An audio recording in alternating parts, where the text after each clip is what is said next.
New habit reinforcement. So far in this training, you have learned how you can break bad habits and form new good habits effectively. Once you have created a new habit, it is a good idea to reinforce it.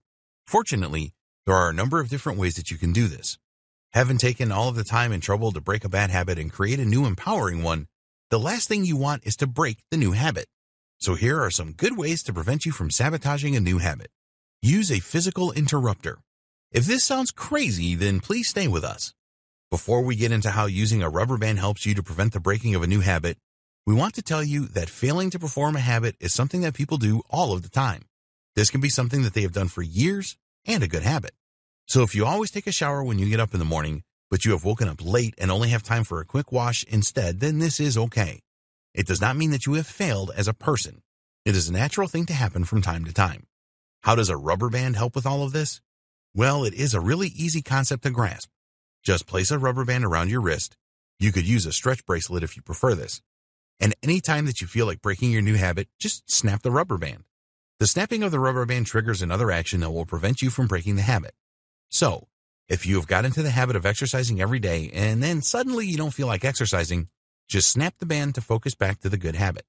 When using the rubber band method to reinforce a new habit, you need to prepare an alternative behavior or action to follow so that you can stay on track. The snapping of the band forces you to be more aware of your thoughts, actions, and behaviors. It is a physical reminder that has better impact than a thought. Keep wearing the rubber band and snapping it until you no longer need to do this. There will come a time when you are much more aware of your thoughts, actions, and behaviors and no longer require it. Make a change to your environment. This is all about avoiding the triggers that prevented you from doing the right things prior to forming the new habit. A lot of these triggers will still exist in your environment, so where you can make changes to your surroundings.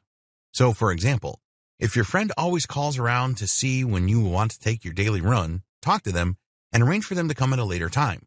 Or maybe your running route takes you through an area where some of your friends live who always try and stop you running, then choose a different route. Spice up your reward system. We strongly recommend the use of a reward system to create all of your new habits. Over time, your reward system may lose its appeal and not motivate you as much as it used to. If this happens, then it is time for you to rethink your current reward system. So if a nice bubble bath was the reward for exercising every day for a week, and this does not excite you anymore, then come up with something new, such as a trip to the shops or an evening watching a movie with your family. Make a wager with someone. You can make a wager, a bet, with someone that you know and trust that you will stick to your new habit. The wager needs to be high enough so that it will really hurt you if you fail. This will provide you with more accountability for your actions and act as a strong deterrent to giving up on your new habit. How much you are prepared to wager is up to you. Only you know what is going to be really painful for you. You don't have to use money.